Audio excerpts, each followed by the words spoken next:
Hello, welcome to my November wrap-up. I am so excited to wrap up November. It's such a great reading month and I can't wait to share. First, I'll start off with some statistics because I love when people do statistics. I mean, this is very low-level statistics. I just did some addition. But anyways, so this month I read 6 books and I read 2,368 pages and my average star rating was 3.83. which seems kind of low. I had 2 3 stars, which kind of tanked it. But otherwise, I had a new favorite, which I'll get to, and numerous 4 stars. So that's not really telling of my reading month. But anyways, a lot of pages. I'm proud of myself. And I have my stack here. It's not exhaustive because I did leave one of them with my partner's father in Greece, and one of them's on Kindle. But here are the rest of them. So I guess I'll just start from the top. Oh my god, why did I do that? Anyways, I read Tender is the Flesh by Augustina, and this is a dystopian novel about a man who works in a factory that produces human meat because there has been a virus that has attacked all animals except humans, I guess, for consumption. So now everyone is eating humans. So it's this big business and it follows one main guy and his everyday life and more in the factory. And it is really gross and disturbing. To suspend your disbelief a little bit, but I guess that's the commentary of the book. So my thoughts on this book. Besides it being disgusting, I did really enjoy it in a demented way. It was really incredible to see people so apathetic to human life, and I don't know, it's just demented. It was like a car crash that I could not look away from. And it is pretty short. It's only 224 pages. If it was longer than that, I probably couldn't read it because the stuff gets really graphic. So look up trigger warnings for that. And it's also interesting because it's so graphic because they're basically treating humans like non-humans because they're for meat. And oh my gosh, there's this whole very interesting part where they don't call it meat in the stores because people don't want to know that it's humans and they don't want to know it's a hand, so they have like different code words that's gone through like basically the USDA. And that part was really interesting. A lot of the politics parts were really interesting to read about. So I gave that 3 stars, which now I sound really enthusiastic about it. But I think because it was so gross and it left me so unsettled, I couldn't rate it higher at the time. But I think that's probably leaning towards a 4. Now that more time has passed, I really did enjoy what it was saying sometimes. So that is the first one that I will talk about. And next is Breasts and Eggs, which is another book with a lot of social commentary. So this is a book by Mieko Kawakami, and it is a story mainly about a female writer and the Japanese working class. And it starts off with her and her sister and her sister's child, so her niece. And basically at the beginning of the novel, you kind of get what breasts and eggs come from because sister wants to get a boob job and her niece has just recently got her period. So that's where the book starts. Eggs are a big part of book 2 actually, which I was not expecting, because when the aunt and niece leave from their visit, she starts to have an identity crisis about what it means to be a writer and what it means to be a woman and what it means to be a woman at a certain age where her fertility is declining. And so she's looking into sperm donation.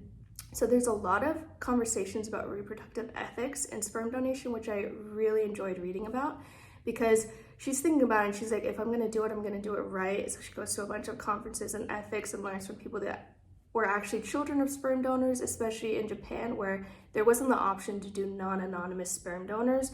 So a lot of the kids never knew they were sperm babies, or they found out when they're 30, like one of the characters in the book, and there's just no way to trace it back to who it was. So it talks about that as well. So I really enjoyed this book. I gave it 4 stars.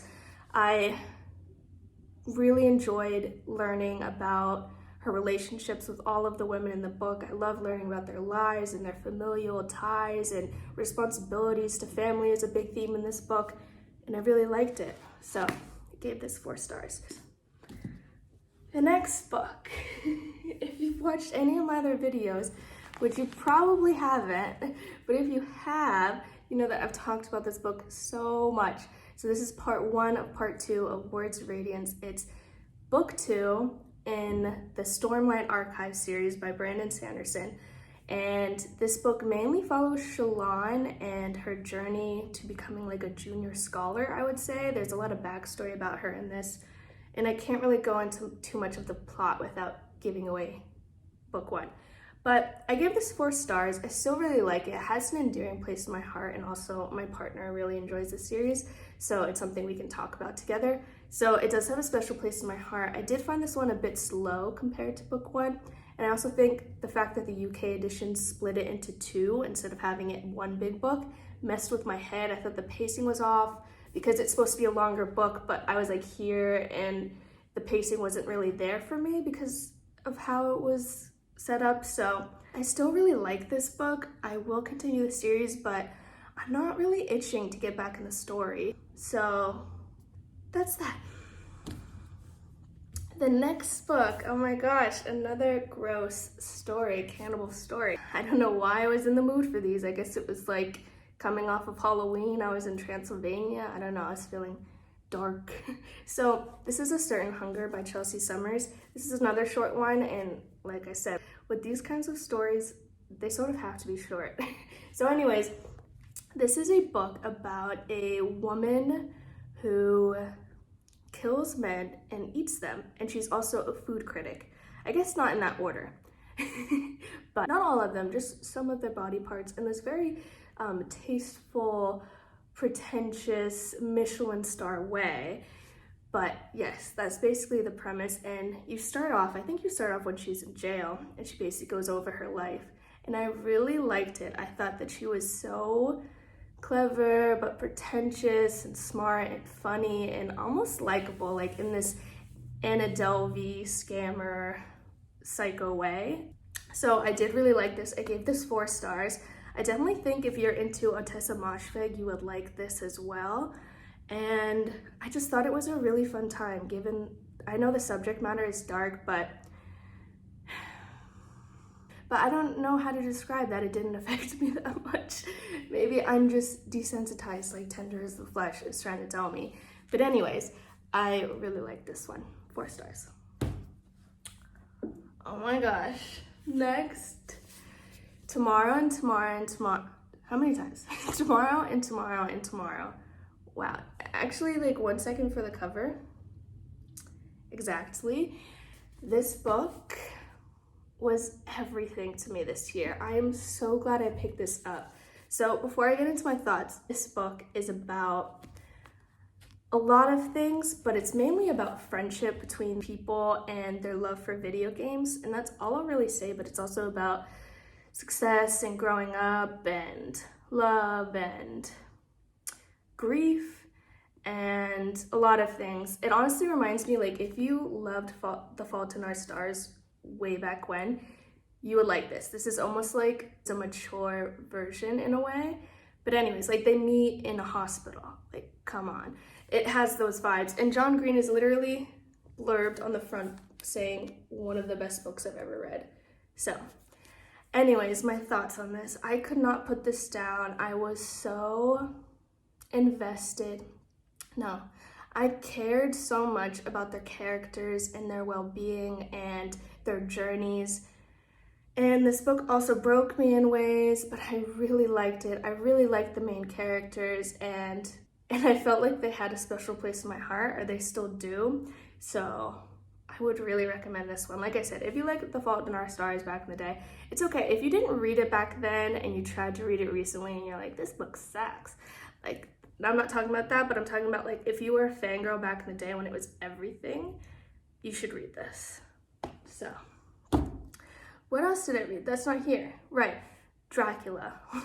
Last but not least, or maybe least because I think that was my least favorite. I tried to read that for Halloween because I was in Transylvania for Halloween. I literally was at Dracula's castle for a Halloween party. So I was like, I have to bring Dracula, it just makes sense. And the beginning started off really strong. It started off with this man being trapped in Dracula's castle. And you're like, what the heck? I still have like 300 pages to go. Where is the story gonna go? It's really going nowhere.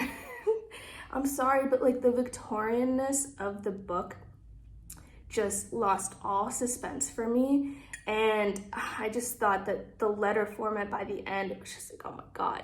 They were trying to get rid of Dracula, right? And so they're just writing back to each other, this is what we should do. No, and this doctor thought this. And it's just like, it kind of just went on and on. So I thought the pacing was off and I was kind of just apathetic by the end. I don't know. I think it being a Victorian novel was its demise.